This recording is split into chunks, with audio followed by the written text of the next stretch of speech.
મારો વિરોધ કરીને જેઓ પોતાના સમર્થકો ભેગા કરતા હોય એમનું ખરાબ ન લગાડવું, કારણ કે એમનો મુખ્ય ઉદ્દેશ્ય તમને હરાવવાનો નહીં, પોતાની ઓળખ ઊભી કરવાનો હોય છે. કેટલાક લોકો આપણને નફરત કરીને કે નીચા બતાવીને પોતાનું ઓડિયન્સ ઊભું કરતા હોય છે. આપણા નામનો ટેકો લઈને જેઓ પોતાનું નામ બનાવવાનો પ્રયત્ન કરતા હોય એમના પ્રત્યે ઉદારતા રાખવી, કારણ કે એમનો ઘોંઘાટ આપણી ભૂલો નહીં, એમનો ખાલીપો દર્શાવે છે. આપણો વિરોધ હકીકતમાં એમની એટેન્શન માટેની ચીસો હોય છે.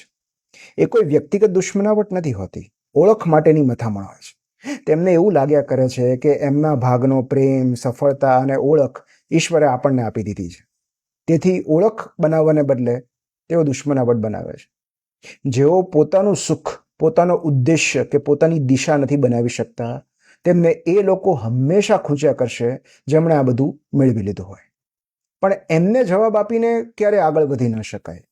એમને જવાબ આપવાની તીવ્ર ઈચ્છા કે જરૂરિયાતમાંથી મુક્ત થઈએ તો જ આપણી પ્રગતિ પર ફોકસ કરી શકીએ.